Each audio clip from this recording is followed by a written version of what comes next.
श्रद्धावान् लभते ज्ञानम्, श्रद्धावान् लभते ज्ञानम्, तत्परः संयतेन्द्रियः, तत्परः संयतेन्द्रियः, ज्ञानं लब्ध्वा परां शान्तिं, ज्ञानं लब्ध्वा परां शान्तिं, चिरेणाधिगच्छति, चिरेणाधिगच्छति। जो जितेंद्रिय तथा साधन परायण है, ऐसा श्रद्धावान मनुष्य ज्ञान को प्राप्त होता है और ज्ञान को प्राप्त होकर वह तत्काल परम शांति को, परमात्मा को प्राप्त हो जाता है।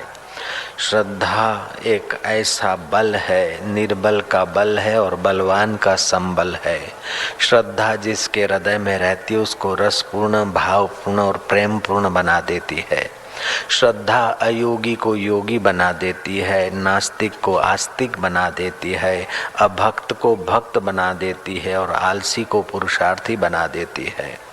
श्रद्धा एक ऐसी अनूठी बूटी है जिसके हृदय में भी होती है, उसको धैर्य, शांति, सहन शक्ति और पुरुषार्थी और परमात्मा का प्रेमी बना छोड़ती है।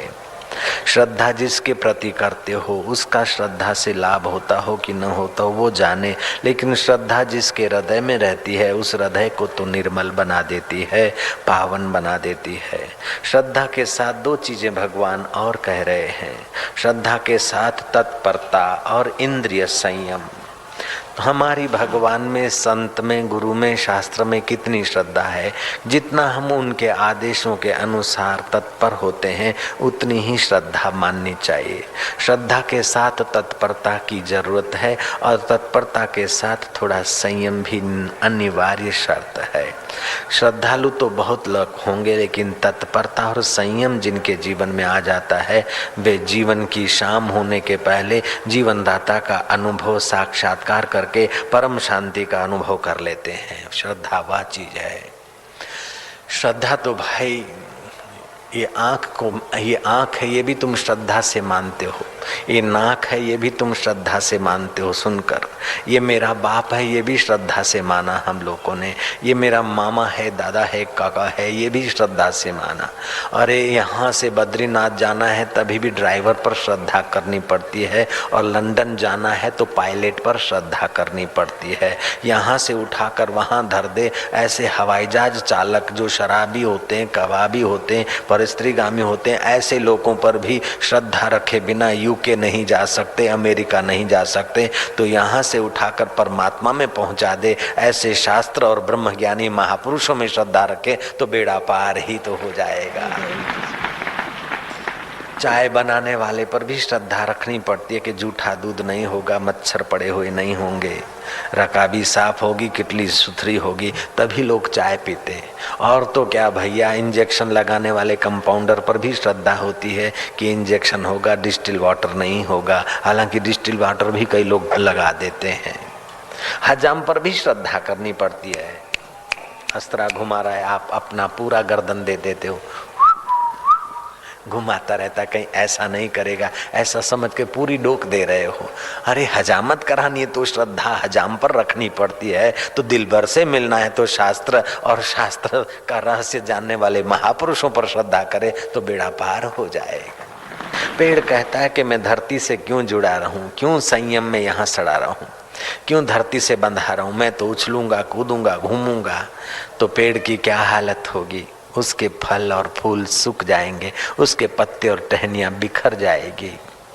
पेड़ तब तक जीवित है और हरा भरा है जब तक वो संयत है, धरती से जुड़ा है। ऐसे जीव तब तक हरा भरा है जब तक जीवन दाता से उसकी वृत्ति थोड़ी बहुत जुड़ती है, तभी वो सुहावना और सुंदर लगता है।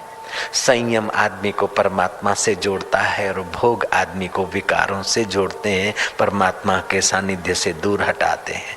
भगवान बोलते श्रद्धा के साथ थोड़ा नियम हो, संयम हो। जो बाष्प बॉयलर में नहीं टिकती वो क्या खाक गाड़ी को चलाएगी।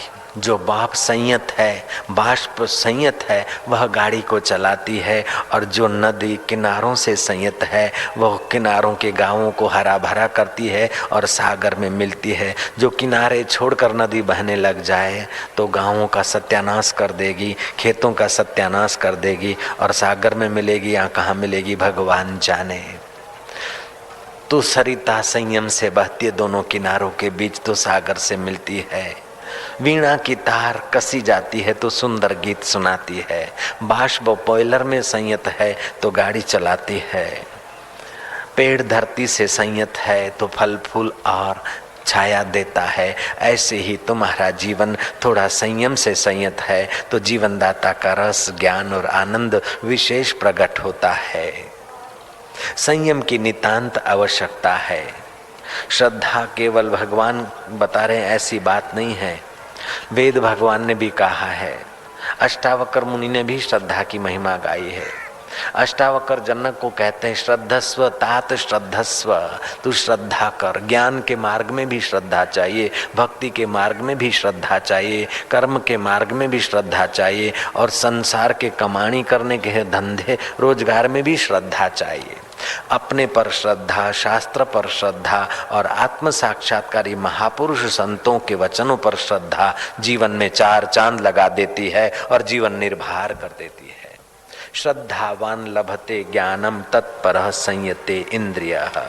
ज्ञानम लब्ध्वा पराम शांति मचिरेणादि गच्छति। वह आत्म परमात्मा का इंद्रियगत ज्ञान, बुद्धिगत ज्ञान से परे जो परम ज्ञान है, सोहम अस्मीति व्रति अखंडा, तुलसीदास ने कहा, उस पर ब्रह्म परमात्मा का अखंड तत्व का ज्ञान श्रद्धा, तत्परता और संयम से उपलब्ध होता है। श्रद्धावान लभते ज्ञानम तत्परः संयते इंद्रियः। ज्ञानम लब्ध्वा पराम शांति मचिरेणादि गच्छति। ऐसा नहीं कि ज्ञान अभी हुआ और मुक्ति बाद में होगी, नहीं नहीं, साक्षात्कार अभी हुआ और भगवान बाद में मिलेंगे, ऐसी बात नहीं है। भगवान के दर्शन हो जाएं लेकिन आत्मज्ञान नहीं हुआ तो अभी साधना बाकी है। भगवान के दर्शन तो ईसाइयों ने ईसा के दर्शन किए थे, ईसा क्रॉस पे चढ़ रहे थे। ईसाई जिस ईसा को भगवान मानते उस ईसा को तो क्रॉस पे चढ़ते हुए हजारों लोगों ने देखा था और बेचारे को खीले खोसे गए थे, लोगों ने तालियां बजाई थी। मैगडलिन नाम की वैश्या ने उनके अत्र से पैर धोए थे, तब यहूदा और जुड़ास आदि ने विरोध किया था। ईसाई अगर ईसा को भगवान मानते तो ईसा को तो देखा था क्या हो गया। हम लोग श्री कृष्ण को भगवान मानते हैं, श्री कृष्ण को तो शाकुनी ने देखा था, दुर्योधन ने देखा था, लेकिन कृष्ण तत्व में जब तक श्रद्धा नहीं होगी, कृष्ण का आत्मा परमात्मा स्वरूप का निगाह देने वाले गुरु के वचनों में श्रद्धा और तत्परता नहीं होगी, तो श्री कृष्ण भी क्या करें, ईसा भी क्या करे, राम जी भी क्या करें। सुरपंखा ने राम जी को देखा था और मंथरा ने भी राम जी को देखा था, लेकिन राम तत्व को देखने के लिए थोड़ी श्रद्धा, तत्परता और संयम चाहिए। सकल पदार्थ इह जग माई, कर्महीन नर पावत नाई। श्रद्धा से आदमी निष्काम कर्म करता है, अंतःकरण शुद्ध होता है, सद्गुरुओं के वचनों को विचारता है और थोड़ा संयम रखता है तो बुद्धि का प्रकाश होता है। जैसे पैसे से पैसा कमाया जाता है, पुण्य से पुण्य बढ़ाया जाता है, ऐसे ही ज्ञान से ज्ञान बढ़ाया जाता है। ये ज्ञान इंद्रियगत ज्ञान, बुद्धिगत ज्ञान से परे है वास्तविक ज्ञान, आत्मा परमात्मा स्वरूप का ज्ञान। हम क्या है, भगवान क्या है, जगत क्या है, मुक्ति क्या है, बंधन क्या है, इस प्रकार का ज्ञान। नंदका अरण्य में श्री रामचंद्र जी शाम के समय दूर दूर तक दृष्टि डालते हुए आत्मानंद में मस्त थे। लक्ष्मण जी ने निष्कपट भाव से प्रणाम किए। श्री राम जी कहते कि निष्कपट भाव से प्रणाम करने वाले अनुज, कहो तुम्हारा क्या मंगल करूं। लक्ष्मण जी कहते हैं प्रभु हमने सुना है प्रश्न तब किया जाए जब संत हो वहीं अनुकूला। जब संत अनुकूल हो तब आध्यात्मिक प्रश्न करना चाहिए। राम जी तो संतों के संत हैं। लक्ष्मण जी प्रश्न करते हैं राम जी के चरणों में। ये सनातन धर्म की विशेषता है, ये हिंदू धर्म की विशेषता है कि साधक के इतने बड़े अधिकार हैं। दूसरे मजहबों में ऐसा नहीं है, जो लिखा है मान लो, प्रश्न करने की इतनी छूट छाट नहीं जो सनातन धर्म में छूट छाट है भक्तों को, साधकों को। बुद्धि का जितना हिंदू धर्म में आदर है उतना और किसी मजहब में हमने तुमने नहीं देखा। भगवान इतना उपदेश देने के बाद भी अर्जुन को कहते हैं यत इच्छसि तत्कुरु, जैसा तू ठीक समझे ऐसा कर। और मजहबों में तो लिखा है मान लो, लेकिन यहाँ श्रद्धा के साथ तत्परता, संयम। तत्विद्धि प्रणिपातेन परिप्रश्नेन सेवया, विधि सहित जाकर प्रणिपात होकर परिप्रश्न कर, ये शास्त्रों में, अपने शास्त्रों में बात आती। तर्क की कसौटी से और मजहबों की बात को जरा कसो तो बेचारे डिग में गा जाते हैं, लेकिन सनातन धर्म को कितनी भी तर्क की कसौटी से कसो सही साबित हो जाते हैं।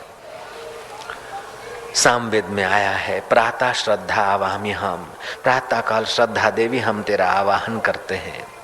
मध्याह्न काल में, मध्याह्न के संध्या समय में भी श्रद्धा देवी का आवाहन किया गया है। यजुर्वेद और ऋग्वेद में भी आया है।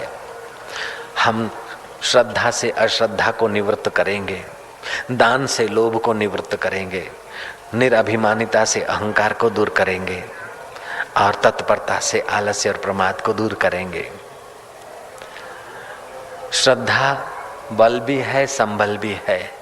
श्रद्धा जिसके दिल में रहती है, श्रद्धा कमजोर आदमी नहीं कर सकता है, कायर आदमी श्रद्धा नहीं कर सकता है। जो देखा नहीं है, जिसके विषय में कल्पना नहीं कर सकते, उस अकाल पुरुष, अजन्मा, निर्गुण निराकार या सगुण सकार पर श्रद्धा करना ये कोई बच्चों का खेल नहीं है। तामसी आदमी श्रद्धा नहीं कर सकता है, कठोर हृदय वाला श्रद्धा नहीं कर सकता है। श्रद्धा तो बहुत लोग करते हैं, लेकिन श्रद्धा के साथ अगर तत्परता और संयम मिला दे तो श्रद्धा का फल प्रकट हो जाता है। लोग बोलते हैं कि ये अंध श्रद्धालु है, ये अंधी श्रद्धा है, अंध श्रद्धालु। तो श्रद्धा नहीं, अंधा होने का ठेका लिया है क्या? अंधश्रद्धा कहना भी तो अंधश्रद्धा है। सिगरेट पीना ये अंधश्रद्धा नहीं है, दारू पीकर सुखी होने की कोशिश करना ये अंधश्रद्धा नहीं है, डिस्को करना ये अंधश्रद्धा नहीं है, अंधश्रद्धा कहना ये अंधश्रद्धा नहीं। तुमने भगवान को, तुम जो नास्तिक बोलता है कि अंधश्रद्धा है, भगवान नहीं है, तो क्या तुमने 14 लोग जांच लिए और फिर तुमको नहीं मिले, उसीलिए तू नहीं कह रहा है? भक्तों का हृदय और संतों का हृदय तूने ठठोला है जो तू कहता है कि भगवान नहीं है। तो जो कहता है भगवान नहीं है अथवा ये अंधश्रद्धा है, ये अंधश्रद्धा कहना भी तो अंधश्रद्धा है। एक कम्युनिस्ट जैन था, कम्युनिस्टों के संग में आ गया, भगवान भगवान कुछ नहीं, लेकिन उसका लड़का साधु संग में आ गया। भगवान कैसी व्यवस्था करते, हिरण्याकश्यपु के घर प्रहलाद भेज देते हैं, ऐसे ही कम्युनिस्ट के घर एक भक्त हृदय साधु संग करने वाला लड़का पहुंचा। एक दिन लड़का कॉलेज में जा रहा है, पिता ने कहा क्यों आज जल्दी जाता है? बोले साधु महाराज आए हैं, जरा सत्संग सुनेंगे, फिर मंदिर में जाऊंगा, बाद में कॉलेज का टाइम हो जाएगा। बोले मंदिर में जाने की कोई जरूरत नहीं है, साधु बाबाओं के चक्कर में आने की कोई जरूरत नहीं, कोई गॉड वॉड भगवान भगवान कुछ नहीं है। लड़के ने कहा पिताजी भगवान नहीं तो ये दुनिया कैसे बनी? बोले दुनिया गर्मी और गति इसके सम्मिश्रण से दुनिया बन गई। जैसे घड़ियाल में सेल डाल देते हो, सेल की गर्मी मिलती है, कांटे कट कट कट कट चलते हैं, अलार्म भी बजता है। ऐसे ही बॉयलर में गर्मी होती है, फिर विसल बजती है, गाड़ी धुआं भी निकालती है, रास्ता भी काटती है, रोशनी भी करती है, और उसी गाड़ी में लगे हुए पंखे भी चलते हैं और एयर कंडीशन की एसियां भी चलती है। गर्मी और गति के सम्मिश्रण से दुनिया बन गई। जयराम जी की, जयराम जी तो बोलना पड़ेगा ना, जयराम जी की। गर्मी और गति के मिक्सचर से दुनिया बन गई। भगवान भगवान जैसी कोई चीज नहीं है, तो साधु बाबा और पुजारियों ने खाली दुकानदारी लगा रखी है। जो लोग, जो सरकार या जो लोग साधु बाबाओं को या मंदिरों को शोषना चाहती है अथवा उन पर नियंत्रण करना चाहती है, वो सरकार या वो लोग गलत रास्ते जा रहे हैं। अगर समाज में मंदिर और साधु समागम नहीं होगा तो समाज बिल्कुल आतंकवाद से और भर जाएगा। पिछले गए वर्ष सैकड़ों की बात है, जापान में ऐसी एक हवा चल पड़ी मूर्खों की कि भगवान भगवान कुछ नहीं है। धीरे धीरे उस हवा ने जोर पकड़ा और वही जवान एमएलए हुए, वही विधायक हुए, एमपी हुए। उन्होंने कायदा पास कर दिया, not need of prayer hall, prayer hall की कोई नीड नहीं है, टेम्पल की कोई ज़रूरत नहीं है। ये जो भी मंदिर हैं, जो भी कुछ हैं, गिरजाघर, जो भी मंदिर हैं, सबको फैक्ट्रियां बना दी जाए ताकि ज़्यादा प्रोडक्शन हो। मंदिर के अधिष्ठाताओं को मैनेजर बना दो और मंदिर के साधु बाबाओं को लेबर की नौकरी दे दो। Work is work. हो गया कायदा पास, मूर्खों की महफिल में सिग्नेचर हो गए, कायदा लग गया। वो सारे मंदिर, चर्चें फैक्ट्रियों में बदल दिए गए और देखा कि प्रोडक्शन दुगना होगा। लेकिन साल भर के बाद दुगना प्रोडक्शन तो नहीं हुआ, उपार्जन दुगना तो नहीं हुआ, आधा हो गया। जांच की गई कि ऐसा क्यों हुआ। बोले पहले लोगों को भगवान का, गॉड का सहारा था, तो एक दूसरे से मिलते जुलते थे, भगवान का चिंतन करते थे, सहारा लेते थे, थोड़ी शांति रहती थी, इससे जीवन में तसल्ली रहती थी, कामकाज करने की शक्ति विकसित होती थी। वो सहारा चला गया, वो संबल चला गया, निराधार हो गए। मरीज अस्पताल में गया, कुछ ठीक हुआ तो हुआ, और बीमार हो गया या मर गया तो मरीज के लोग बोलते हैं कि हमारा मरीज क्यों मार दिया। तो पहले बोलते थे भगवान की मर्जी, एक दूसरे को तसल्ली, मर गया तो मैं क्या करूं, तू क्या करे तो तू क्या करे, मारा मारी हो जाती थी। जो बीच में सहारा था, संबल था, वो हट गया। श्रद्धा एक संबल है, ईश्वर एक संबल है, एक सहारा है। मनुष्य की एक विशेषता है कि धर्म, सत्संग, शास्त्र, श्रद्धा, ये मानुषी विशेषताएं हैं। कम्युनिस्ट पिता बोलता है कि भगवान भगवान कुछ नहीं है। बेटा ने कहा पिताजी फिर दुनिया कैसे हुई? बोले गर्मी और गति के मिश्रण से दुनिया बन गई। लड़के को ये बात समझ में नहीं आई, स्वीकार भी नहीं हुई, क्योंकि सत्संगी था, बुद्धिमान था, आस्तिक लड़का था, उसको आस्था से बहुत कुछ मिला था समझने को। लड़का कॉलेज में गया और शाम को पिताजी घर आए, उसके पहले पिताजी के कमरे में एक फोटो लगा दिया, रेखा चित्र लगा दिया लड़के ने। पिता ने देखा कि ओ वंडरफुल पिक्चर, बहुत बढ़िया फोटो है। उस ब्रॉट इट, वो कौन लाया इसको? बेटा आया, बोले पिताजी कोई लाया नहीं, गर्मी और गति से ये फोटो यहाँ चिपक गया। बोले पागल, ऐसे कैसे हो सकता है? लड़का कॉलर ठीक करते हुए कहता है कि पिताजी ऐसा हुआ कि आज गर्मी तो थी और हवाएं भी थी, तो कागज के रिम में से हवा के बल से कागज उड़कर मेरी मेज पे पड़ गया, और फिर गर्मी के कारण स्याही के खड़िए में से वो गर्मी बाष्पीभूत हुआ स्याही और धड़ाक धूम लेकर इस कागज पर गिर गई। गर्मी और गति के मिक्सचर से फोटो बन गया और फिर यहाँ लग गया। बोले नहीं हो सकता है, कागज प्योर फोटो खींचने वाला कोई होगा, स्याही को सुचारू रूप से लगाने चलाने वाला होगा, और कागज की काट छांट करने वाला कोई होगा, और कागज जिस फैक्ट्री में बना है उसमें भी कोई बनाने वाला होगा, और स्याही भी किसी ने बनाई होगी। बोले पिताजी जरा सी स्याही किसी ने बनाई होगी तो इतना दरिया क्या मेरे बाप ने बनाया है?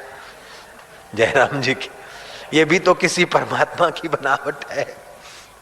स्याही भी किसी के बनाए बिना नहीं बनती। ये घड़ी है तो ये घड़ी कोई बनाने वाले को तो हम नहीं देख रहे हैं, कौन सी जगह भगनी, कहाँ फैक्ट्री में बनी, कैसे बनी, ये हम नहीं जानते। फिर भी मानना पड़ता है कि जरूर किसी न किसी फैक्ट्री में बनी होगी और इसका कोई न कोई बनाने वाला होगा। एक 4 पैसे की घड़ी बनाने वाला भी कोई न कोई होगा, चाहे तुम उसको नहीं जानते हो, कैसे बनी वो नहीं जानते हो, किसने बनाई वो नहीं जानते हो, फिर भी मानना पड़ेगा कि जरूर किसी न किसी मनुष्य की कारीगरी है। लेकिन सूरज बनाना मनुष्य की कारीगरी नहीं है, चंदा बनाना मनुष्य की कारीगरी नहीं है, दरिया बनाना मनुष्य की कारीगरी नहीं है, हवाएं बनाना मनुष्य की कारीगरी नहीं है। गर्मी और गति से दुनिया बन गई, तो गर्मी किसने बनाई और गति किसने बनाई वो तो बताइए पिताजी। पिता बोलता है wonderful my son, thank you very much, I know something. मैं कम्युनिस्ट मूर्खों के चक्कर में आकर ये ग्रंथि बांध बैठा था कि गर्मी और गति से सब हो गया, लेकिन गर्मी को और गति को भी बनाने वाला कोई होगा और गर्मी और गति को नियंत्रण करने वाला भी कोई होगा, और केवल गर्मी और गति से पिक्चर भी नहीं बन सकता है। तो इतना बड़ा संसार रूपी picture how can be impossible. Oh I am very sorry. बेटा बोलता है डोंट वरी फादर, पापा कोई बात नहीं, आप सत्संग में चलिए और भी ज्ञान पाइए, केवल कम्युनिस्ट के चक्कर में मत आइए। सितारों से जहां कुछ और भी है, इश्क के इम्तिहान कुछ और भी है। तुम्हें जो ये दुनिया दिखती है ना, उतनी नहीं है। दुनिया तो बहुत बहुत है। केवल भारत नहीं है, धरती पर कई राष्ट्र हैं, और केवल ये धरती या ये सृष्टि या ये सूरज और चंदा नहीं, ऐसे सूरज भी कई हैं। एक आकाश गंगा में कई सूरज हैं, उससे सबसे छोटे में छोटा ये सूरज है, और उसकी किरण चलती है 1 सेकंड में 1,86,000 माइल की गति से चलती है। इधर पहुंचते पहुंचते उसको 8 मिनट लगते हैं, लेकिन तुम्हारी आंख की पलक खुलते ही सूरज दिख जाता है। तो तुम्हारा चैतन्य परमात्मा कितना जल्दी से व्याप जाता है सूर्यलोक तक। वो वहां भी है, जो सूर्यलोक के पार है वो यहाँ है। जो तुमको चंद्रमा दिखता है, ये चंद्रलोक नहीं है, चंद्रमंडल है। आज से कुछ वर्ष पहले मेरे गुरुदेव पाटन में सत्संग करके महसाणा शटल में विराजे थे, दिल्ली मेल पकड़ना था। उस वक्त ईस्वी सन 1969-70 के दिनों में खूब आता था अखबारों में, 72 तक भी आता रहा अखबारों में। चंद्रलोक पर पहुंचे हैं, रॉकेट पहुंचा है, फलाना पहुंचा है। तो एक भक्त ने टाइम्स ऑफ इंडिया पढ़ा और मेरे गुरुदेव को कहता कि स्वामी जी, लोग चंद्रलोक तक पहुंच गए अमेरिका वाले, और वहां से मिट्टी लाए हैं, वहां होटल बनेगी, richest people can go there. वो धनवान लोग वहां जाकर होटल में रह सकते हैं। भारत के सादे वेश में सफेद कपड़ों में रहने वाले, एक सादे सुदे जीवन बिताने वाले लीलाशाह बापू ने 1 मिनट के लिए चालू लोकल में ध्यान कर लिया। जोर से हंसे, बोले रख दे ये सब, कुछ नहीं, चंद्रलोक पर जाएंगे, होटल खोलेंगे, धनवान आदमी रहेंगे, मिट्टी ले आए हैं। ये चंद्रलोक तक गए ही नहीं, चंद्रमंडल है जो दिखता है वो चंद्रमंडल है। चंद्रलोक तो इस सूरज से भी आगे है। धरती से नजदीक में चंद्रमा है और सूरज उससे भी दूर है, और चंद्रलोक उससे भी दूर है जो दिखता नहीं। लेकिन चंद्रलोक से वेव्स आते हैं, चंद्रमंडल के द्वारा औषधियां पुष्ट होती है। और ये चंद्रलोक यहाँ चंद्रमंडल तक होटल नहीं बनाएंगे, अरबों रुपया खर्च के कई आदमियों की जानें गंवा के अमेरिका चुपचाप कोने में बैठ जाएगा। फिर कभी बेटे नाम नहीं लेंगे कि चंद्रलोक में रॉकेट भेज रहे हैं, तू देखते रहना। भारत के बाबा ने चालू लोकल में 1 मिनट में जो जान लिया, वो अमेरिका के साइंटिस्टों को जानने में अरबों रुपया खर्चने पड़े और कई वर्ष लगाने पड़े। बाद में चुपचाप बैठ गए। कभी नाम नहीं सुना होगा कि चंद्रलोक में अमेरिका होटल बना रहा है, सुना क्या? लेकिन पहले वो आया था, होटल बनाएंगे, वो करेंगे, वो करेंगे। तो इंद्रियगत ज्ञान से सूक्ष्म बुद्धिगत ज्ञान होता है, और बुद्धिगत ज्ञान से भी सूक्ष्मतर सूक्ष्मतम आत्मज्ञान होता है। श्रद्धालु, तत्पर और संयत पुरुष वह आत्मज्ञान पा लेता है तो उसके आगे भूत भविष्य वर्तमान प्रत्यक्ष हो जाता है। ऐसा महापुरुष भगवत स्वरूप हो जाता है। ब्रह्मज्ञानी का दर्शन वड भागी पावई, ब्रह्मज्ञानी को बल बल जावई, ब्रह्मज्ञानी मुगत जुगत का दाता, ब्रह्मज्ञानी पूर्ण पुरुष विधाता, ब्रह्मज्ञानी का कथ्या न जाई आदाखर, नानक ब्रह्मज्ञानी सबका ठाकर, ब्रह्मज्ञानी को खोजे महेश्वर, ब्रह्मज्ञानी आप परमेश्वर, ब्रह्मज्ञानी का कथ्या न जाई आदाखर, नानक ब्रह्मज्ञानी सबका ठाकुर। तो भगवान अपने प्यारे अर्जुन को ब्रह्मज्ञानी होने की सलाह दे रहे हैं कि श्रद्धा, तत्परता और संयम, ये 3 साधन करेगा तो तुझे बुद्धि से परे जो वास्तविक ब्रह्म परमात्मा है उसका साक्षात्कार हो जाएगा। फिर त्रिभुवन को तू मार भी देगा तो तुझे पाप नहीं लगेगा, और त्रिभुवन की सेवा कर लेगा तो तुझे पुण्य का अहंकार नहीं होगा। आतताइयों को मारना और साधु पुरुषों की सेवा करना ये तो मेरा भी स्वभाव है। इतनी सारी प्रवृत्ति करते हुए भी मुझे कोई कर्म बंधन नहीं लगता है। अर्जुन, तुझे भी ऐसा ही होगा। तू आत्मज्ञान पाले। श्रद्धावान लभते ज्ञानम तत्पर संयत जायते इंद्रियः ज्ञानम लब्ध्वा परम शांति मचिरेणादि गच्छति। ज्ञान होते ही परम शांति मिल जाती है, वो कालांतर में नहीं, इसी समय यहाँ। और तुम्हारे कर्म का विधान करने वाला कोई आकाश पाताल में नहीं बैठा। तुम कोई भी कर्म करते हो तो कर्म का देखने वाला अंतर्यामी परमात्मा अभी ज्ञान स्वरूप तुम्हारे पास है। कीड़ी के पग नेवर वाजे सो भी साहेब सुनत है।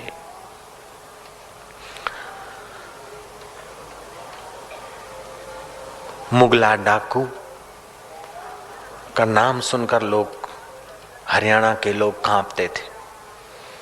मुगला डाकू जहां डाका डालने जाने वाला है पानीपत, वहां एक महात्मा पहुंचे हैं। महात्मा का सत्संग आरंभ हो गया और डाकू उसी दिन डाका डालने का प्लान लेकर आया था। लेकिन डाका तो रात को डलेगा, महात्मा का नाम बड़ा प्रसिद्ध है, चलो बाबा क्या बोलते हैं जरा चलो। मुगला डाकू और उसके साथी सत्संगियों के बीच, अब डाकू के ललाट पर लिखा तो नहीं रहता कि डाकू है, वो सत्संगी होकर बैठ गया। सत्संगी होकर बैठ गया और देव योग से सत्संग चला कि कर्म का फल अवश्य भोगना पड़ता है, शुभाशुभ कर्म का फल भोगना पड़ता है, और वो अंतर्यामी ईश्वर तुम्हारे कर्मों को देखता है। राम झरो के बैठ के सबका मुजरा लेत, जैसी जिसकी चाकरी प्रभु तैसा तिसे फल देत।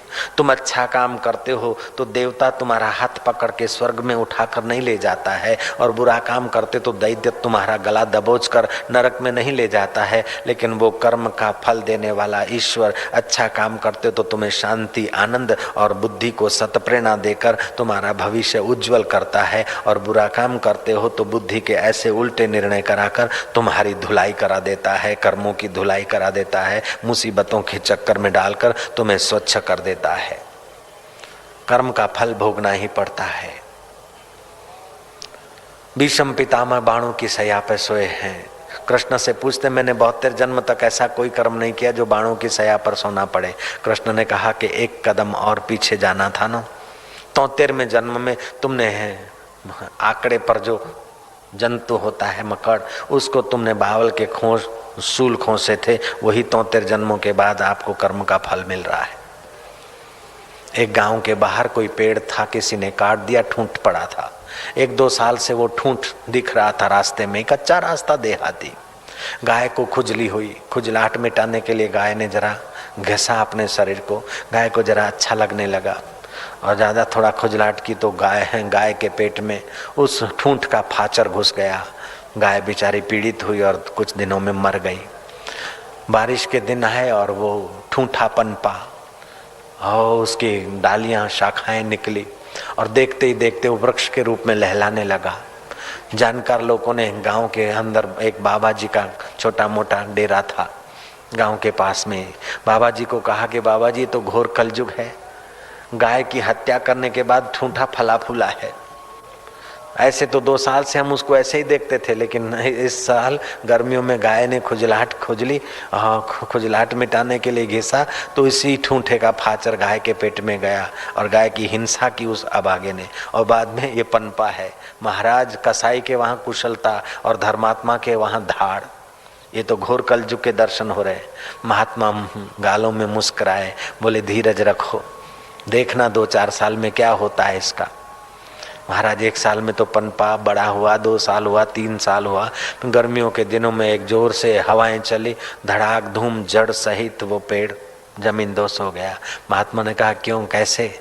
जो आदमी दुष्चरित्रवान है वो कभी पनपता भी है, ऊंचा भी देखता है तो जड़ मूल से उखड़ने की व्यवस्था है। इसलिए कभी भी किसी को पाप कर्म करके और सुखी देखो तो अपने को पाप के अनुगामी मत बनाओ, क्योंकि पाप का फल तो दुख है और है, पुण्य का फल सुख है, इसमें कोई संदेह नहीं। भले इस समय वो पापी चमक रहा है, फिर भी उसके पाप का फल जब पूर्ण होगा, घड़ा अधूरा है, तो उस समय नहीं पता चलता है। महात्मा ने कहा चलो मैं तुमको प्रत्यक्ष दिखाऊं। नदी किनारे ले गए, थोड़ा सा खड्डा खोद दिया, आदमी खड़ा रह सके उतना खड्डा खोद दिया, बोले खड़े रहो। महात्मा ने मटके भर भर के उस खड्डे में डाले, खड्डा गले तक भर दिया, गले तक भर दिया। अब दाढ़ी तक पानी आ रहा है, होठों तक पानी आ रहा है। वो आदमी बोलता बाबा जी अब मत डालिए। बोले क्यों? बोले अगर अब 2 घड़े भी डाला तो महाराज श्वास लेना मुश्किल हो जाएगा, मैं मर जाऊंगा। बोले अभी तक तो सह रहे थे, 50 घड़े तो सह लिए, 2 घड़े सह लो। बोले अब नहीं सहा जाएगा, जब भर जाएगा तो महाराज फिर 2 घड़े तो क्या 2 गिलास भी नहीं सह सकते। बोले ऐसे ही पाप का घड़ा जब भर जाता है फिर जरा सा पाप भी नहीं सह लेता है, उसका घड़ा अभी भरा नहीं इसलिए चल रहा है। कोई आदमी पाप करते हुए भी सुखी दिख रहा है तो उसके पाप के घड़े में थोड़ी कमी है।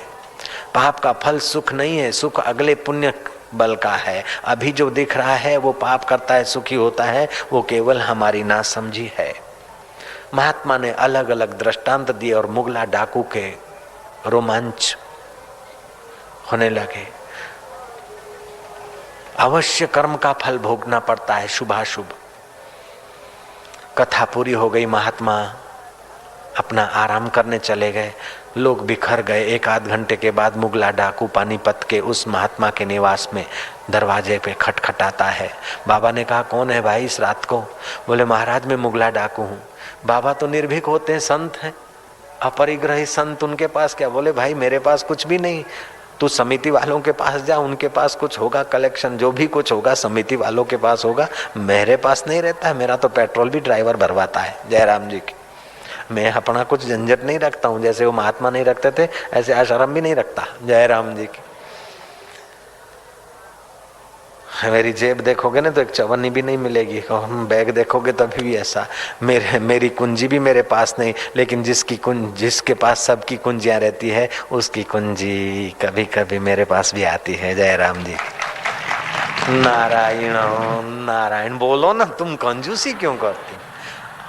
मेरे पास अपने आश्रम की, अपने कमरे की, अपने बैग की कोई कुंजी नहीं रहती, गाड़ी मोटर की कोई कुंजी मेरे पास नहीं रहती, न पैसा रहता है। लेकिन सबकी कुंजियां जिसके पास रहती है उसकी कुंजियां श्रद्धा, तत्परता और ज्ञान के बल से मेरे पास आ जाती है, उसमें कोई संदेह नहीं है। जय राम जी की। विश्वनीयता की कुंजियां तुम्हारे जेब में आ जाए, ऐसा विश्वनीयता खुद बता रहा है। सेठ कह दे मैं फलानी, नौकर कह दे सेठ फलानी जगह मिलेंगे, चपरासी कह दे साहब फलानी जगह मिलेंगे तो संदेह होगा, लेकिन मिलने वाला खुद बोलेगा कि मैं इस ढंग से यहाँ मिलूंगा तो तसल्ली होती है। ऐसे भगवान कहते हैं कि मैं इन साधनों से मिलता हूँ, श्रद्धा, तत्परता और संयम। तो आप पक्का कर लीजिए, बस इन साधनों को बढ़ाइए तो भगवान मिलेंगे, क्यों नहीं मिलेंगे। मुगला डाकू ने कहा कि बाबा जी मैं डाका डालने नहीं आया हूँ, लेकिन मैं आपके सत्संग से प्रभावित होकर मैं आज से अपनी डकैती छोड़ रहा हूँ। बाबा जी द्वार खोलिए। बाबा ने देखा, बोले अच्छा। बोले बाबा मैं तुम्हारे शरण आ रहा हूँ। बोले तू मुझे समर्पित होना चाहता है, लेकिन मुगला डाकू के नाम का तो ब्रिटिश शासन ने 1 लाख रुपया इनाम जाहिर किया है। इस डाकू को कोई पकड़ेगा तो तू मेरे पास रहेगा तो कैसे रहने देंगे तुझे। जा थाने में तू अपने आप समर्पित हो जा, शरणागत हो जा। बाबा की बात मानकर मुगला डाकू पानीपत के उस थाने में गया।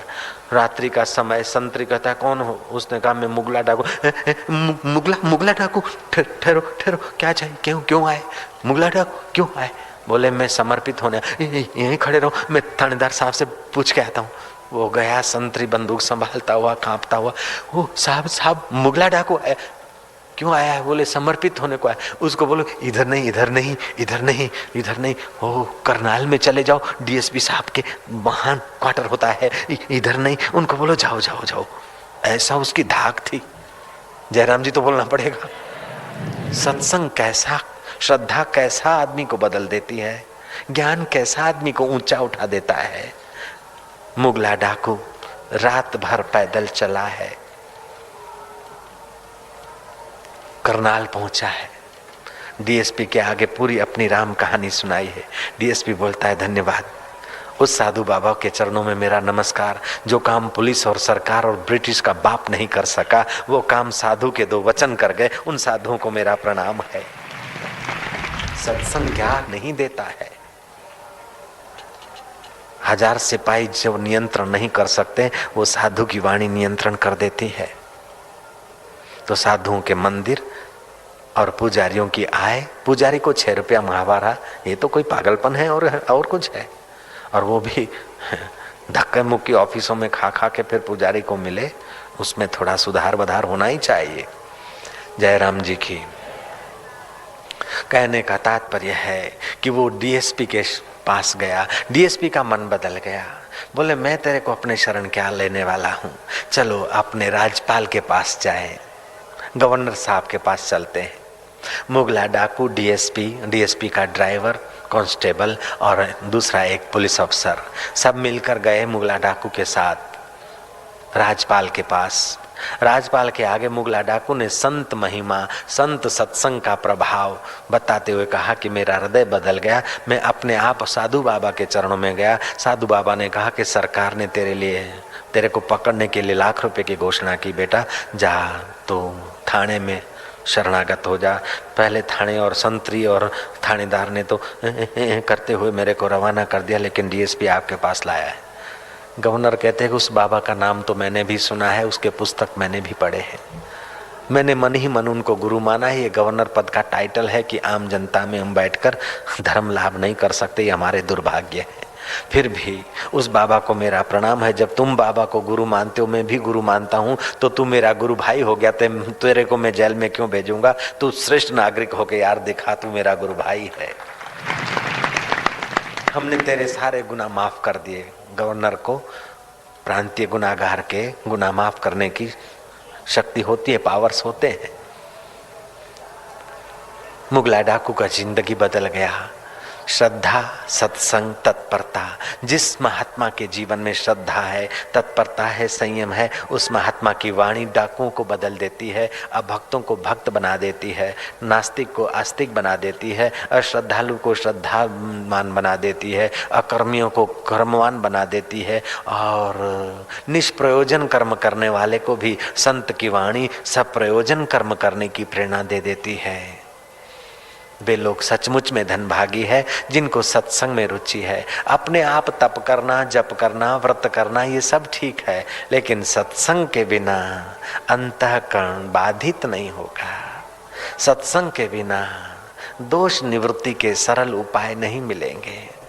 तन सुकाय पिंजर कियो, धरे रैन दिन ध्यान, तुलसी मिटे न वासना, बिना विचारे ज्ञान, सियावर रामचंद्र की जय। तुलसीदास भक्ति की महिमा करने वाले संत, उनको भी कहना पड़ता है कि ज्ञान का विचार करो। घट में है सूझे नहीं, नालत ऐसे जिंद, तुलसी ऐसे जीव को भयो मोतिया बिंद। घट में है सूझे नहीं, नालत ऐसे जिंद, तुलसी ऐसे जीव को भयो मोतिया बिंद। महाराज, अपने जीवन में सहानुभूति होनी चाहिए। पति पत्नी सहानुभूति से जिए, भाई बहन सहानुभूति से जिए, पड़ोसी सहानुभूति से जिए, मंदिर और पुजारी और आसपास के लोग सहानुभूति से जिए, तो आत्म सुख प्रकट होता है। एक बार देवताओं की निंदा सोचते सोचते दानवराज और उनके कुछ साथी ब्रह्मा जी के पास गए कि हे पितामह, हम सब आपके उपाय हुए हैं। बेटा कैसा भी हो, लेकिन बाप तो उसका भला चाहता है। लेकिन जब भी देखते हैं तो देवताओं को लोग हवन का हिस्सा देते हैं, दानवों का नाम सुनकर मुंह मोड़ देते हैं। हम में इतनी बल, इतनी शक्ति, फिर भी हम अशांत और दुखी रहते हैं, और देवता लोग मजे में रहते हैं और पूजे जाते हैं। ये क्या कारण होगा? ब्रह्मा जी ने देखा कि ये असुर है, ये उपदेश मात्र से बात नहीं समझेंगे, इनको ऑपरेशन से बात समझानी पड़ेगी। जयराम जी की बोले, भाई तुम्हारे प्रश्न का उत्तर तुमको प्रैक्टिकल दिया जाएगा। मेरे वहां फलानी तारीख देव असुर भोज आयोजित करूंगा। देवता भी भोजन करेंगे और असुर भी भोजन करेंगे। तारीख तय हो गई। देवों को और दानवों को आमंत्रित कर दिया गया भोजन समारंभ। असुरों को था कि पहले देवताओं को खिलाएंगे, बाकी जो बचेगा वो हमारे भाग्य में जूठा रूखा सूखा होगा। लेकिन ब्रह्मा जी ने तो प्रैक्टिकल प्रयोग करना था। ब्रह्मा जी ने कहा, नहीं, पहले देवताओं को क्यों, पहले तुम ही खाओ। भले लुच्चे बेटे हैं तो कोई बात नहीं, पहले तुम खा लो। शांत बेटे तो बाद में भी खा सकते हैं, लुच्चों को पहले तृप्त कर दो। असुर बैठ गए पंक्ति में, लाइन आमने सामने लाइन होती है, बीच में पत्तले बांटने वाला चलता है। पत्तले बांटी गई, व्यंजन परोसे गए। अब हाथ में जल लो, पत्तल को घुमाओ। भोजन में देखना होता है, भोजन में दिव्यता लाने का व्यवस्था अपने सनातन धर्म में है। अब असुर भोजन करें, उस समय ब्रह्मा जी ने क्या किया, अपने संकल्प बल से असुरों की जो कोनी है वो मुड़ने से बंद हो जाए, सीधी रहे। हाथ मुड़े तो ग्रास लेंगे सीधी, अब सीधी कोनी हो गई, मुड़ता हाथ नहीं तो मुंह में कैसे आए, यूं करके ऊपर से डालते हैं तो रसा, चटनी, मिर्च, ये वो कोई आंख में पड़ता है, कोई नाक में, जरा सा मुंह में पड़ता है, हाफू थप्पू हो रहे हैं। बड़ी मुश्किल हो गई। व्यंजन तो बढ़िया है, चरपरे हैं, मीठे हैं, ये है, खीर है, रबड़ी है, महाराज क्या क्या सब्जियां हैं, सब कुछ है, लेकिन हाथ की कोनी मुड़ती नहीं, बस यूं उठा गए। अब आंख में गिरे तो क्या पेट भरेगा वो, जैसे तैसे थोड़ा खाया ना खाया, उठ खड़े हुए। अब देवताओं का वारा आया। ब्रह्मा जी ने संकल्प किया कि देवताओं के हाथ भी ऐसे हो जाए। देवताओं की कोनियां भी सीधी हो गई, हाथ मुड़े नहीं। लेकिन देवता बुद्धिमान थे, देवता ने उठाया, सामने देवता के मुंह में धर दिया, सामने वाले ने उसके सामने धर दिया, आमने सामने उठा के खिलाने लग गए। वो बड़े आराम से पेट भर के उठे। डॉक्टर डायमंड ने कहा, डिस्को डांस करने से सेक्सुअल केंद्र उत्तेजित होते हैं, जीवन शक्ति का ह्रास होता है। सिगारेट पीने वाले के नजदीक बैठने से जीवन शक्ति का ह्रास होता है। स्त्रियों के जो एडवर्टाइजमेंट नग्न या अर्धनग्न फोटो आते हैं, उसको देखने से जीवन शक्ति उत्तेजित होती है और ह्रास होता है। लेकिन कोई नदी, तालाब अथवा उगता हुआ चांद, सूरज अथवा प्राकृतिक वातावरण देखने से मन आह्लादित होता है। स्वस्तिक को देखने से भी जीवन शक्ति का विकास होता है। ये डॉक्टर डायमंड ने रिसर्च किया है। हिंदुओं को धन्यवाद है कि लाखों वर्ष पहले कोई भी शुभ कर्म करते हैं तो स्वस्तिक चिन्ह बनाते हैं। स्वस्तिक के दर्शन से मन और प्राण ऊर्ध्वगामी होते हैं, जीवन शक्ति का विकास होता है। हिटलर का चिन्ह था स्वस्तिक।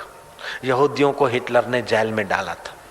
जेल से निकले हुए यहूदियों को सामने स्वस्तिक दिखा। स्वस्तिक दुश्मन का है, सताने वाले का है, उसको देखकर गुस्सा होना चाहिए, जीवन शक्ति का ह्रास होना चाहिए। लेकिन वो स्वस्तिक दुश्मन का होते हुए भी स्वस्तिक स्वस्तिक है। उन कैदियों की जीवन शक्ति का विकास हुआ है, ये भी रिसर्च हो गया है।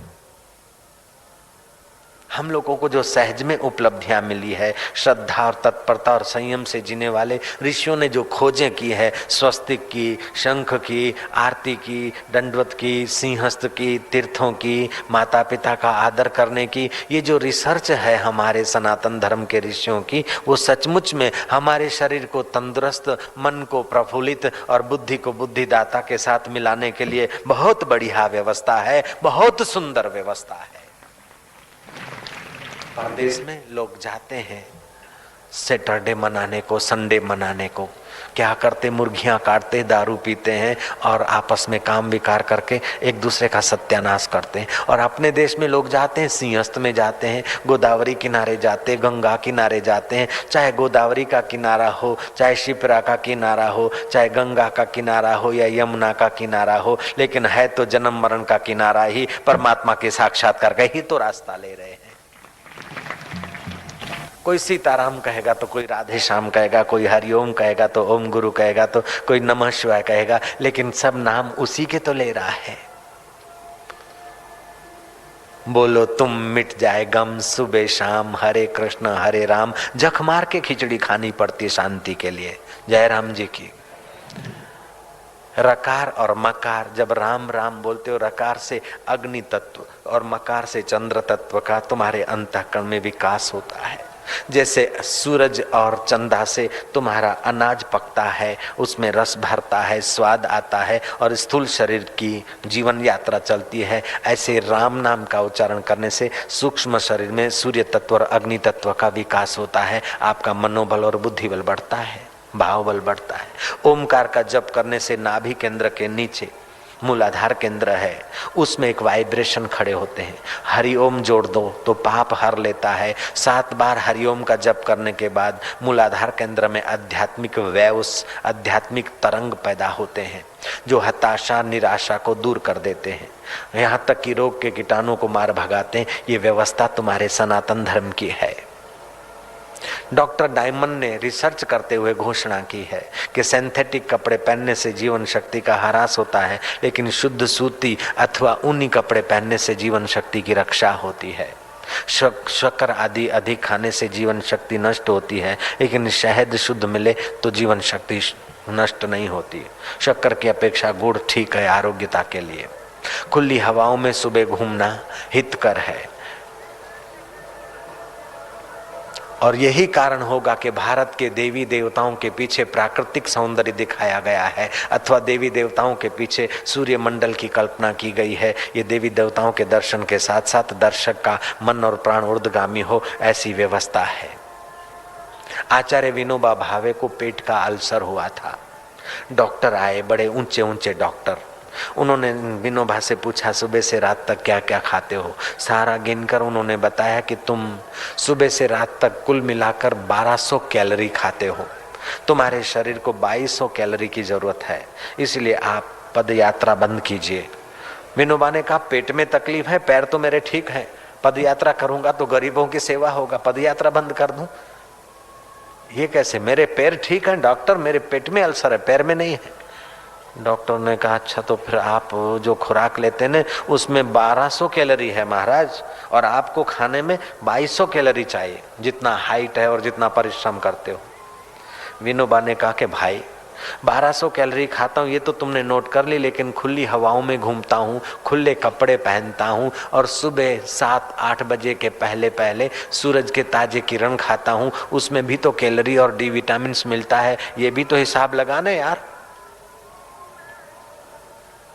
और 36 साल के बाद आदमी को ठोस ठोस के नहीं खाना चाहिए, खुराक कम कर देना चाहिए, हफ्ता में 2-3 लंघन करना चाहिए 36 साल के बाद की उम्र वालों के लिए। तो मैं तो अभी भी खाता हूँ, लंघन तो बहुत कम करता हूँ। डॉक्टर ने कहा महाराज अगर ऐसा करोगे ना तो आप 6 महीने में मर जाओगे। विनोबा ने कहा अच्छा तुम जाइएगा। विनोबा लिखते हैं कि जो 6 महीने में मर जाने वाला हम कह गए थे वो डॉक्टर एक तो 8 महीने में मर गया, दूसरा 5 साल में मरा, मैं अभी तक जिंदा हूं। जब जिंदे थे तब लिखा उन्होंने। विनोबा ने क्या करा, डॉक्टरों की सलाह को साइड पे रख दिया, एकांत में बैठ गए। श्रद्धा थी भगवान में। पेट को हाथ घुमाकर, पेट भी तो देवता ही है, सारा विश्व उस देवता का ही विवर्त है, तो हाथ घुमा दिया, पेट देवता तुम बीमार हुए हो, कैसे ठीक होगे बताओ ना। ऐसे करके ध्यानस्थ हो गए। मन में स्फुरना हुआ कि आप ज्यादा खाते हैं इसलिए बीमार हूं। डॉक्टर कहते हैं तुम 1200 कैलोरी खाते हो, 2200 करो, और पेट देवता बोलता है तुम ज्यादा खाते हो इसलिए बीमार हूं। विनोबा जो 3 बार में खाते थे 17 बार में उतना ही खाना बांट दिया, अल्सर की बीमारी ठीक हो गई। कहने का तात्पर्य है कि कोई बीमारी आए तो श्रद्धा रखकर अंतर्मुख हो जाओ और अंतरात्मा का आवाज सुनो। कोई चिंता है अंतर्मुख होकर श्रद्धा से, तत्परता से, अंतर्यामी से जुड़ जाओ। कोई बढ़िया निर्णय किया करना है तो संध्या के समय, रात के समय न करो, सुबह उठो, नहा धोकर पूर्व अभिमुख बैठो, लंबा श्वास लो, हरिओम की ध्वनि उच्चारो, फिर शांत होकर बैठो। तुम्हें सत प्रेरणा मिलेगी। बेटी बेटे का विवाह हो, मकान बदलना हो या बड़ा कोई निर्णय लेना हो तो सुबह के समय लो, क्योंकि सुबह वातावरण में ऑक्सीजन और शुभ वाइब्रेशन अधिक होते हैं। संध्या के समय, रात्रि के समय जो वाइन पीते पीते, मांस खाते खाते, अंडे हड़पते हड़पते जो निर्णय करते हैं, उनके निर्णय ऐसे गलत हो जाते हैं कि महाराज उनका करा कराया चौपट हो जाता है। देश की सचमुच दयनीय स्थिति है। जो लोग अंडे खाते हैं, अभी प्रदेश के हेल्थ मिनिस्टर बोलती है मैडम क्यूरी कि अंडे में जो पीला भाग है उससे आंतों की चिकनाहट, आंतों की बीमारी पैदा होती है, और अंडे में जो कोलेस्ट्रॉल है उससे हार्ट अटैक की बीमारी पैदा होती है। मुर्गी खाने वाले लोग सावधान रहें। मुर्गियों को कैंसर की बीमारी ज़्यादा होती है, और वो मुर्गी खाने वाले पैसे देकर मुर्गी भी लाते हैं, साथ में कैंसर की बीमारी भी ले आते हैं। तुलसी के 5 पत्ते चबाकर 1 गिलास पानी पिए, कैंसर की बीमारी कभी नहीं होगी। जलंधर भगंदर कभी नहीं होगा। बच्चों की याद शक्ति बढ़ेगी और तुम्हारे स्वास्थ्य की भी रक्षा रहेगी। बच्चे भी खा सकते हैं, बच्चों के बाप और उनके दादे भी खा सकते हैं। लेकिन सनातन धर्म के ऋषियों ने तो भोजन में तुलसी रखो तभी ठाकुर जी को भोग लगता है। कितनी सुंदर व्यवस्था किया है। दूध के साथ तुलसी वर्जित है, बाकी हर चीज के साथ तुलसी आदमी ले सकता है। जय सिंह महाराज थे, जाने माने ईडर के तरफ के गोधम जी के, उनको कैंसर हो गया था, हॉस्पिटल में भर्ती हो गए थे। मेरे पास उनके भक्त आए कि बाबा जी हॉस्पिटल में भर्ती हैं। मैं क्या, मैं तो अभी अमेरिका जा रहा हूँ, मेरे सेवक को भेजा हॉस्पिटल में। जय सिंह बापू को कह दो कि आशाराम जी ने कहा है कि तुलसी के पत्ते लेना चालू कर दो। आशाराम बापू मारा माटे केवड़ाऊ छे, ओ महाराज तो महाराज है। संत की भगवान में श्रद्धा होती है, लेकिन संत की संत के वचन में भी श्रद्धा होती है। ओ गोधम जी वाले जय सिंह महाराज, तुलसी के पत्ते लाओ। अब भक्त थे, वो भी लाया, वो भी लाया, वो भी लाया, दे धमाधम खाते ही गए। 60-60, 70-70, 80-80, हालांकि 5, 10, 15 खाना चाहिए। ओ तुलसी के पत्ते खाए, कैंसर तो मिट गया, लेकिन गर्मी के कारण दांतों में थोड़ा सा कमजोरी हो गई। बाद में मुलाकात हुई, हमने कहा इतना नहीं, इतना करना चाहिए, फिर दांत भी ठीक हो गए, वर्षों तक बाद में जिए। कहने का तात्पर्य है कि तुम्हारा खान पान शास्त्रीय हो, तुम्हारा विचार सत्संग के अनुकूल हो, और तुम्हारा मन जहाँ से स्फुरित होता है उस परमात्मा को प्यार करने वाला हो जाए, तो तुम्हारा तन तंदुरुस्त रहेगा, मन प्रसन्न रहेगा, और बुद्धि में समता आने के कारण बुद्धि में भी साम्राज्य रहेगा सत्य का। प्रतिदिन थोड़ा बहुत समय निकालना चाहिए। कबीर जी ने बहुत सुंदर भजन गाया है। कीड़ी में तू नानो लागे, हाथी में तू मोटो क्यों। कीड़ी में तू नानो लागे, हाथी में तू मोटो क्यों। बण महावत ने माथे बैठो, हाकण वालो तू को तू। बण महावत ने माथे बैठो, हाकण वालो तू को तू। ऐसो खेल रचो मेरे दाता, जहाँ देखूं वहाँ तू को तू। भाई जहाँ देखूं वहाँ तू को तू। कीड़ी में तू नानो लागे, हाथी में तू मोटो क्यों। बण महावत ने माथे बैठो, हाकण वालो तू को तू। ले झोड़ी ने मागण लाग्यो, देवा वालो दाता तू। झोड़ी लेकर मांगने निकला है। ए बेन कटको रोटली आलो बा, तुम्हारा छोकरा छैया सुखी रहशे बेन, आपो ने बा। ओ बुढ़िया, ए भिखारण इधर आ, ये 5 बूढ़ी, ये आम का रस और ये थोड़ा मोहनथाल ले जा, मेरी बहू देखेगी तो डांटेगी, ले ले ज्यादा जल्दी जा। अब भीख मांगने वाले में भी तू और देने वाले में कौन बैठा है। ले झोड़ी ने मागण लाग्यो, देवा वालो दाता तू। कर चोरी ने भागण लाग्यो, पकड़ने वालो तू को तू। ऐसो खेल रचो मेरे दाता, जहाँ देखूं वहाँ तू को तू। बण बालक ने रोवा लाग्यो, छानो राखण वालो। वाह वाह वाह, ओली बुबलू बुबलू, अरे बुबलू ये देख ले चिड़िया है। अरे वहां करने वाले में भी तू छुपा है, और चुप कराने वाले में कौन बैठा है। बण बालक ने रोवा लाग्यो, छानो राखण वालो तू। कर चोरी ने भागण लाग्यो, पकड़ने वालो तू रो तू। ले झोड़ी ने मागण लाग्यो, देवा वालो दाता तू।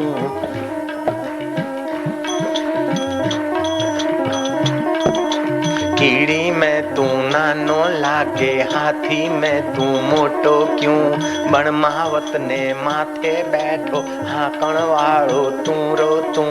ऐसो खेल रचो मेरे दाता, जहाँ देखूं वहाँ तू को तू। अंग संग में तू ही विराजे, भूत जंत के भेड़ो तू। जल थल में तू ही विराजे, भूत जंत के भेड़ो तू। कहत कबीरा सुन भाई साधु, गुरु भी बन के बैठो तू और चेला भी बन के बैठो तू। ऐसो खेल रचो मेरे दाता जान देखूं मां तू रो तू। कहीं तो तू बैरागी बनो है, कहीं उदासीन तू को तू। ऐसो खेल रचो मेरे दाता जहाँ देखूं मां तू रो तू।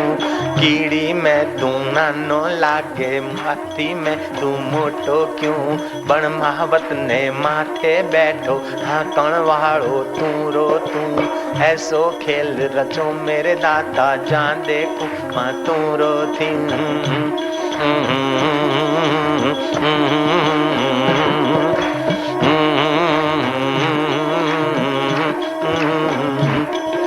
ले झोली ने मागण लाग्यो, ले झोली ने मागण लाग्यो देवा वालो दाता तू। ले झोली ने मागण लाग्यो देवा वालो दाता तू। कर चोरी ने भागण लाग्यो पकड़ने वालो तू रो तू। ऐसो खेल रचो मेरे दाता। बनमावत ने माथे बैठो हाकण वालो तू रो तू। बनमावत ने माथे बैठो हाकण वालो तू रो तू। कर चोरी ने भागण लाग्यो पकड़ने वालो तू रो तू। कर चोरी ने पकड़ने वालो तू रो तू। ऐसो खेल रचो मेरे दाता चांदे कुआं तू रो तू। दल थल में तू ही विराजे ओ, जल थल में तू ही विराजे भूत जंत के भेड़ो तू। जल थल में तू ही विराजे भूत जंत के भेड़ो तू। कहत कबीरा सुन भाई साधो गुरु भी बन के बैठो तू। चेला भी बन के बैठो तू। ऐसो खेल रचो मेरे दाता जहाँ देखूं वहाँ तू रो तू। हो जहाँ देखूं रा तू रो तू।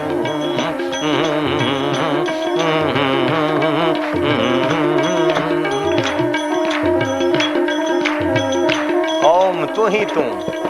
सारी थकान मिट जाए, सारे खिंचाव मिट जाए, सारे तनाव मिट जाए। सहज सुलभ साधना। राज्य विद्या राज्य गुह्यम पवित्रम इदम उत्तमम प्रत्यक्षावगमम धर्मम सुसुखम कर्तुम अव्ययम। सुसुख स्वरूप है और सब कर सकते हैं।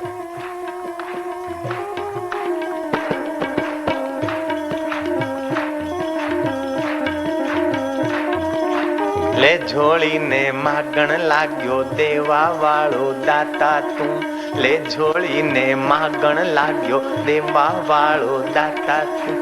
ले माला ने घुमावण लागो जपने वालो तू रो तू। ऐसो खेल रचो मेरे दाता जान देखूं मैं तू रो तू। कहीं तो तू बैरागी बनियो कहीं सन्यासी तू को तू। ऐसो खेल रचो मेरे दाता जान देखूं मैं तू को तू। भूत जंत के तू ही विराजे भूत जंत के भेड़ो तू। भूत जंत में तू ही विराजे भूत जंत के भेड़ो तू। कहत कबीरा सुन भाई साधो जल थल में तू को तू। ऐसो खेल रचो मेरे दाता जान देखूं वहाँ तू को तू। जान देखूं वहाँ तू को तू। भाई जान देखूं वहाँ तू रो तू।